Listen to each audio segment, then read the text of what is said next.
अनमोल बोलो राधे राधे। राधे का नाम है अनमोल बोलो राधे राधे।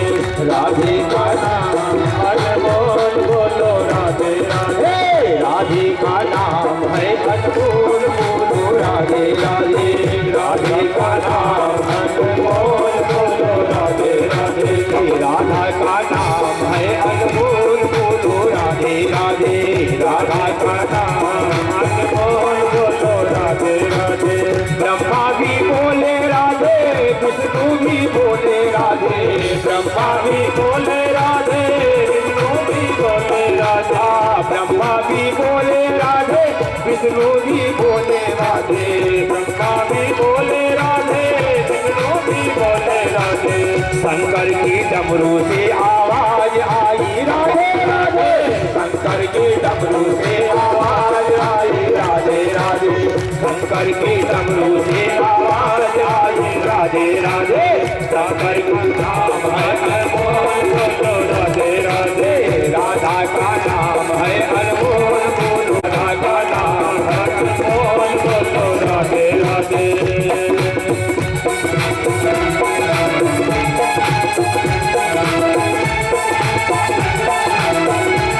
चालू हो जाइए सभी, कथा का विराम चल रहा है।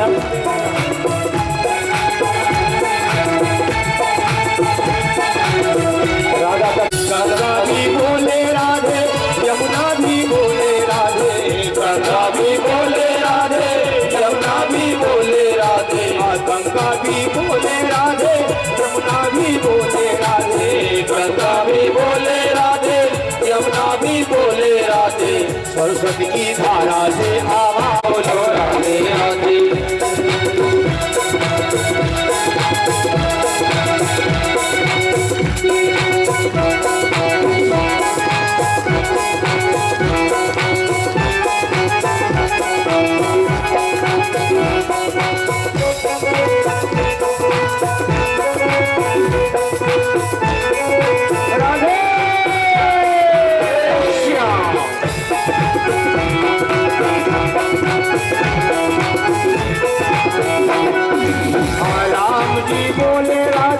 लक्ष्मण भी बोले राधे।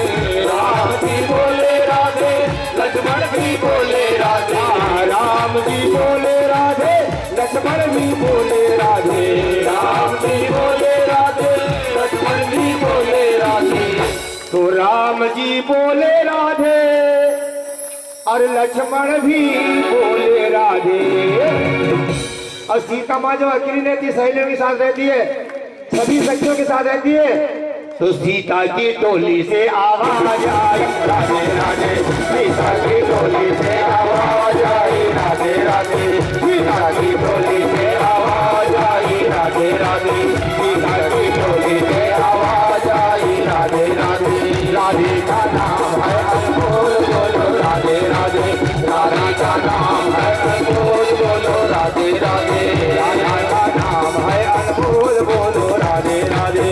राधा का नाम है अनमोल बोलो राधे राधे। सुबह भी बोलो राधे, श्याम भी बोलो राधे।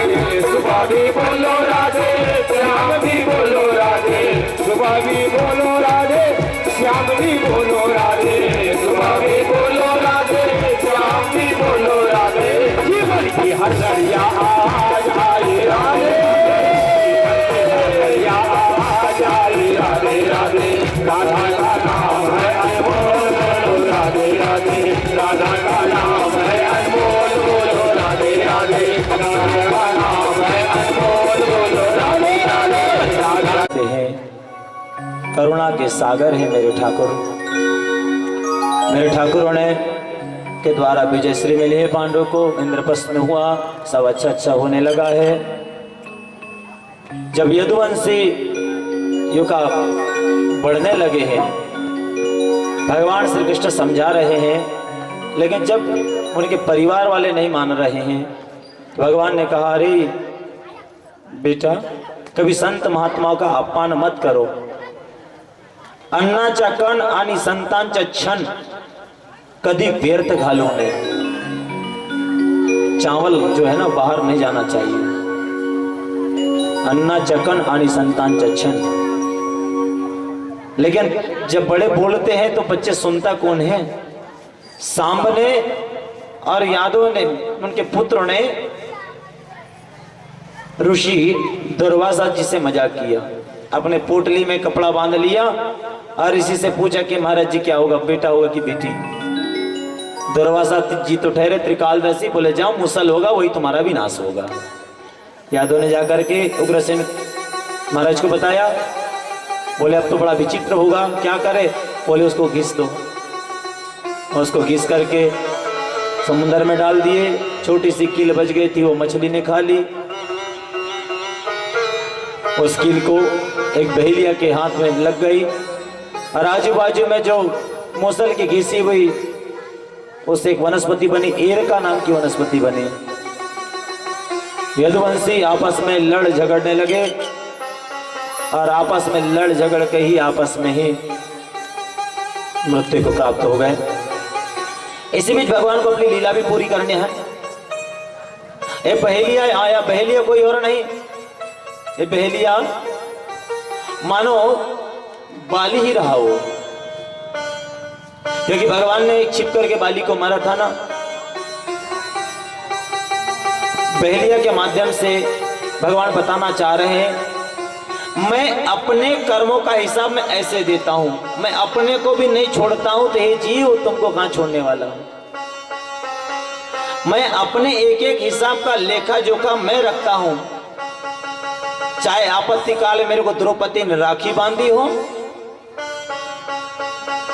चाहे मातृत्व के भाव में आकर के उत्तरा ने मुझे बुलाया हो, चाहे वर्षों की तपस्या को धारण करके मां यशोदा जी ने याद किया हो, मेरा गोविंद सबको याद करता है और एक एक लेख जोख का हिसाब बराबर करता है। जब ठाकुर अपने साथ ऐसा हिसाब रख सकता है तो तुम्हारे और हमारे साथ नहीं रखेंगे क्या? जो जैसा करेगा वैसा फल भोगेगा। बहेलिया को माध्यम बनाया है भगवान। बहेलिया के माध्यम से भगवान ने अपनी लीला को पूर्ण करी। और भगवान गए कहाँ है? भगवान कहीं नहीं गए। भगवान श्रीमद् भागवत में समाये हैं। भगवान आज भी वृंदावन में बसते हैं।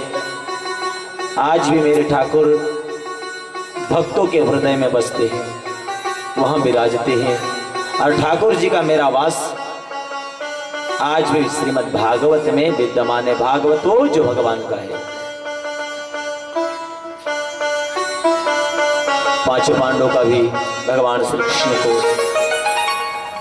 जाते हुए सुन करके उन्होंने भी राजपाट परीक्षित को बैठाला। हे परीक्षित, तुमने मरा हुआ सर्प, तुमने भी उत्तरा की पुत्र इरावती से विवाह किया, पुत्र आदि हुए, और तुमने भी मरा हुआ सर्प समीक ऋषि के गले में छोड़ा। जिस दिन से तुमको श्राप लगा, मन में प्रायश्चित आया, और उस दिन से तुम ये श्रीमद् भागवत कथा श्रवण करने की योग्य कहलाए। अच्छा ये बताओ भाग्य परीक्षित, तुम मरोगे? मैं एक प्रश्न करूं? बोले तुम मरोगे? परीक्षित ने कहा भगवान मैं नहीं मरूंगा, मेरा शरीर मरेगा। आत्मा ना तो जन्मती है और ना तो मरती है। और महाराज राजा परीक्षित ने व्यास जी का पूजन किया है, सुखदेव जी का पूजन किया, दक्षिणा आदि दी है। सुखदेव जी महाराज अगर चाहते ना तो इस भागवत का फल ऐसा था कि सुखदेव जी चाहते तो जीवित भी कर दे सकते थे, लेकिन सुखदेव जी से नहीं कहा कि मुझे पुनः जीवित करो ना।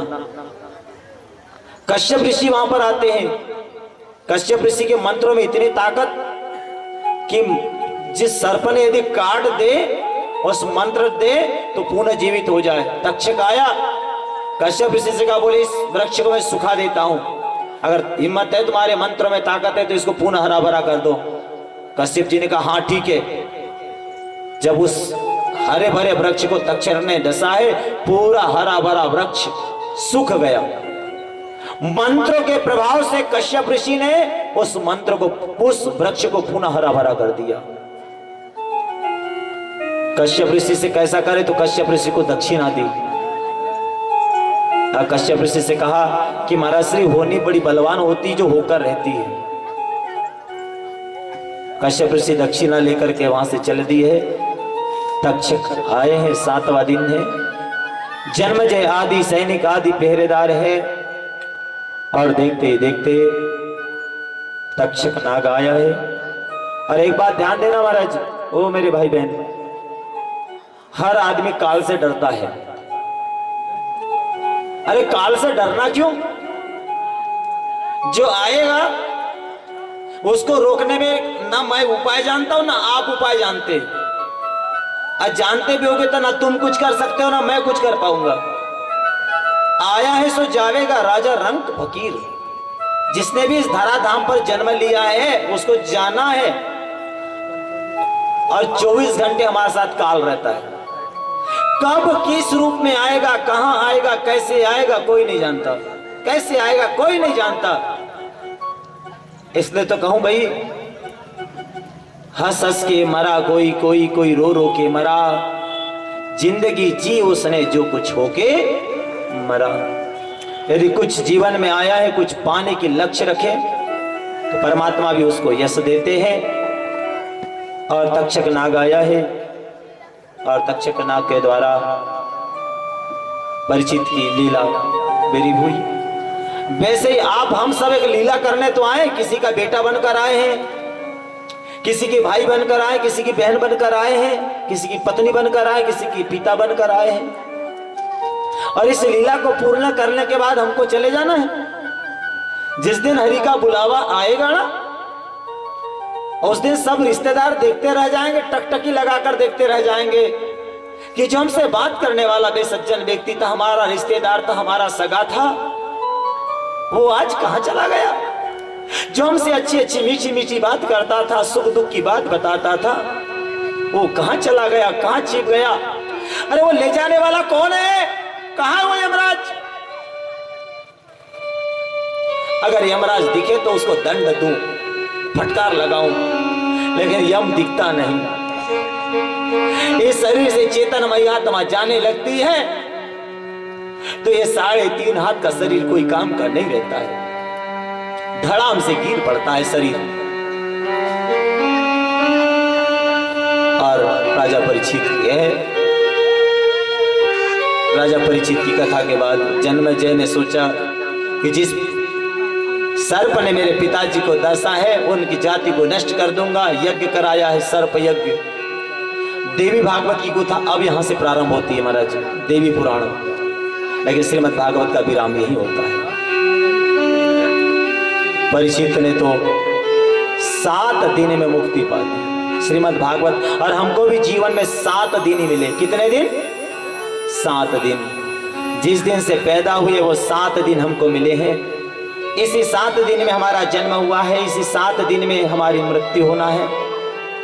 इसी 7 दिन में सारी लीला को करके एक दिन हमारा भी है। तो 7वें दिन में से कौन सा दिन है नहीं मालूम, कहाँ होगा नहीं मालूम, कैसा होगा नहीं मालूम, लेकिन वो 7वां दिन तो हमारा भी है। लेकिन काल से मत डरो। काल से डरने वाली बात नहीं है, जो होनी है होके रहेगी। डर डर के कोई काम मत करो। निर्भय आए निर्भय जाए, वो को काल कभी न खाए। जिस दिन जन्म होता है ना तो बालक रोता है, परिवार वाले हंसते हैं, लेकिन जब मृत्यु होती है ना तो वो जीव हंसता है। ऐसी करनी कर चलो कि संसारी रोए और हम हंस चले। ऐसा कर्म कर चलो, ऐसा समाज में प्रतिष्ठा ऐसा कर जाओ कि जाते समय भगवान से हंसते हंसते, है भगवान, हे नारायण, हे गोविंद, हे ठाकुर, अच्छा किया तूने मानव बना करके कि हमने अच्छा काम किए।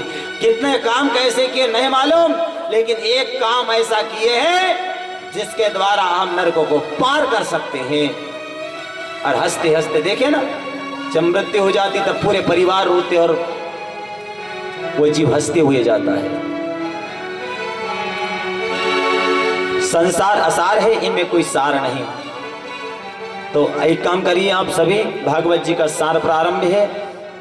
जिन्होंने आज तक कथा को श्रवण नहीं किया वो कथा का सार सुने। एक एक कपड़ा होगा, रुमाल होगी, डुबटी होगी, अपने सर पे रख ले।